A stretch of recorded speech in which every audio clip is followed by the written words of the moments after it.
Photochemistry में हम next करेंगे क्वांटम यील्ड, क्वांटम लब्धि। क्वांटम लब्धि क्या होती है? आइंस्टीन के केमिकल इक्विवेलेंस के नियम में हमने पढ़ा था, बताया था कि कोई अणु एक क्वांटा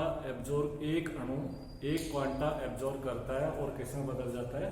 उत्पाद। एक अणु एक क्वांटा एब्जॉर्ब करेगा प्रकाश का और वो अणु फिर किसमें बदल जाता है? उत्पाद। तो क्रिया करने वाले अणुओं की संख्या और एब्जॉर्ब क्वांटा की संख्या का अनुपात कितना होना चाहिए? हमेशा 1:1। कैसा होगा? 1:1, 1:1 ये होना चाहिए, ये रेशो होना चाहिए। लेकिन 1:1 का रेशो नहीं होता। अधिकांश क्रियाओं में क्या होता है कि एक फोटोन अवशोषित करके अणु उत्तेजित अवस्था में आता है और फिर ये अणु परिवर्तन की एक श्रृंखला से गुजरता है और बहुत सारे उत्पाद बनाता है। तो क्रिया करने वाले अणुओं की संख्या और अवशोषित क्वांटा की संख्या का अनुपात क्या हो जाता है? 1:1 की तुलना में बहुत ज्यादा हो जाता है। लेकिन कभी ऐसा भी हो सकता है, जरूरी नहीं है कि एक क्वांटा एब्जॉर्ब किया और वो क्रिया की एक लंबी श्रृंखला में गुजरता हो अणु। कई बार ऐसा होता है कि अणु एक क्वांटा एब्जॉर्ब करता है और अणु में कोई क्रिया नहीं होती।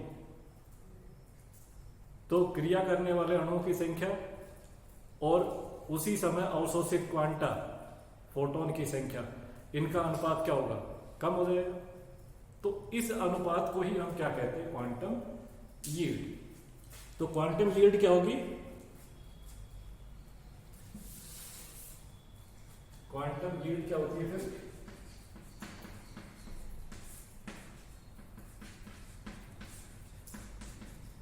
किसी दिए गए समय पर क्रिया करने वाले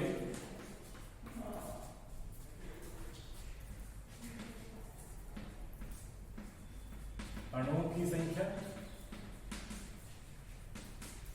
बटे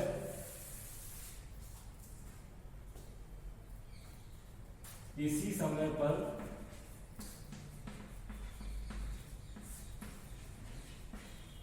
अवशोषित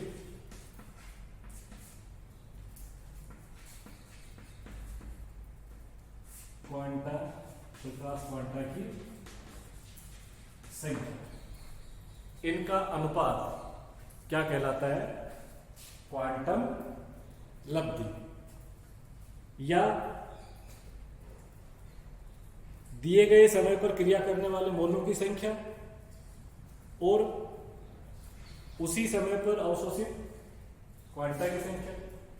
किसी दिए गए समय पर क्रिया करने वाले अणुओं की संख्या या मोलों की संख्या और उसी समय पर अवशोषित आइंस्टीन की संख्या या क्वांटा की संख्या, इसका अनुपात क्या कहलाता है? क्वांटम लब्धि। या हम क्या कह सकते हैं? अभिक्रिया का वेग बटा अवशोषित आइंस्टीन की संख्या या क्वांटा की संख्या क्या कहलाएगी? उसकी क्वांटम लब्धि। क्या होगा? या क्या लिख सकते हैं?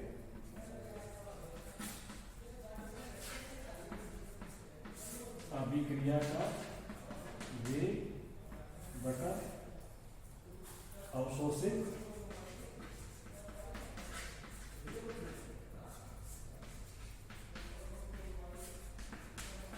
आइंस्टीन की संख्या या क्वांटा की संख्या, इसका अनुपात क्या कहलाएगा? क्वांटम लब्धि। तो और क्वांटम लब्धि का मान 0 से लेकर के कितना हो सकता है? 10⁶ तक।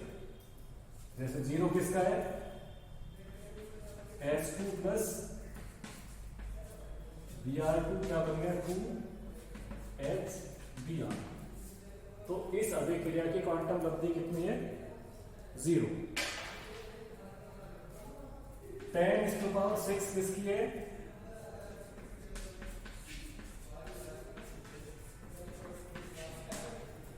2HCl। इसकी क्वांटम लब्धि कितनी होती है? 10⁶।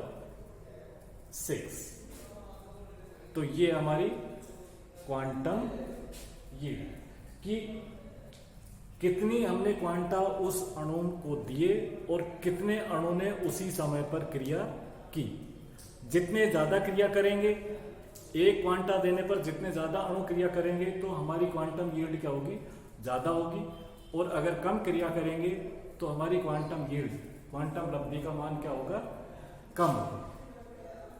अब हम करेंगे कि इसको कौन कौन से कारक क्या करते हैं? प्रभावित करते हैं। क्या करते हैं?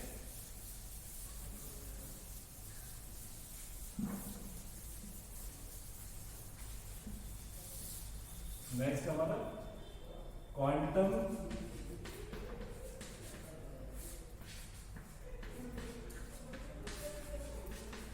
लब्धि को प्रभावित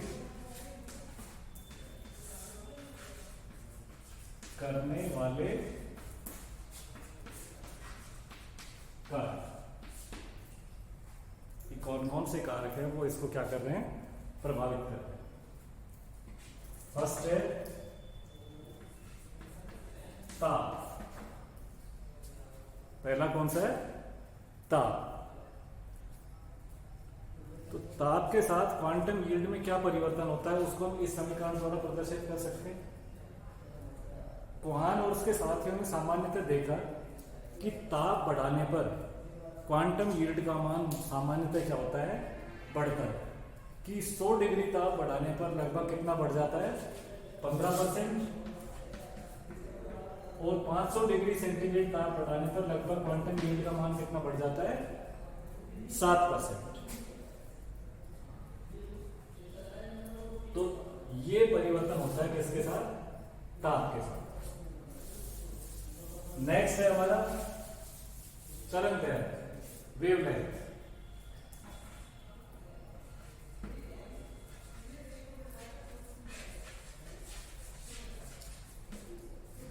वेवलेंथ, क्वांटम यील्ड और वेवलेंथ क्या होते हैं? एक दूसरे के इनवर्सली प्रोपोर्शनल होते हैं। वेवलेंथ बढ़ने पर क्वांटम यील्ड, क्वांटम लब्धि का मान क्या होता है? कम होता जाता है। अवशोषित विकिरण और उसकी तरंगदैर्घ्य बढ़ने के साथ साथ क्या होगा? क्वांटम यील्ड या क्वांटम दक्षता वो क्या होती है? घटती जाती है। तो वेवलेंथ क्या होती है? उसके क्वांटम यील्ड के इनवर्सली प्रोपोर्शनल होती है। नेक्स्ट है फ्रीक्वेंसी। तो अवशोषित विकिरण है उसकी आवृत्ति। आवृत्ति के साथ क्या होगा? या आवृत्ति तीव्रता, इंटेंसिटी। भाई अवशोषित तो प्रकाश है, प्रकाश की तीव्रता बढ़ाएंगे। प्रकाश की तीव्रता, इंटेंसिटी अगर बढ़ेगी तो रेट ऑफ रिएक्शन बढ़ेगा, यानी कि क्वांटम यील्ड क्या होगी? हमारी बढ़ेगी। तो प्रकाश की तीव्रता बढ़ाने पर क्वांटम यील्ड का मान क्या होता है? बढ़ता जाता है तीव्रता के साथ। चौथा इसके ऊपर किसका इफेक्ट होता है? अक्रिय गैसों का।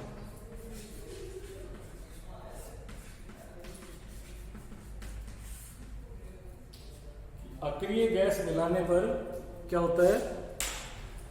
अक्रिय गैस हम मिलाते हैं तो क्वांटम यील्ड हमारी क्या होती है? बढ़ती जाती है। क्यों बढ़ती है? कि अक्रिय गैस की उपस्थिति में, कि अक्रिय गैस अणुओं की उपस्थिति में क्या करती है? प्रारंभिक श्रृंखला अणुओं को दीवार से टकराने में क्या कर देती है? बाधित कर देती है। जिससे कि हमारी रिएक्शंस क्या नहीं होती, एंड नहीं होती, और वो रिएक्शन क्या होती है, आगे तक कंटिन्यू चलती रहती है। तो अक्रिय गैस मिलाने पर, इनर्ट गैसेस को मिक्स करने पर क्या होता है, हमारी क्वांटम यील्ड का मान बढ़ जाता है। तो ये था हमारा क्वांटम यील्ड।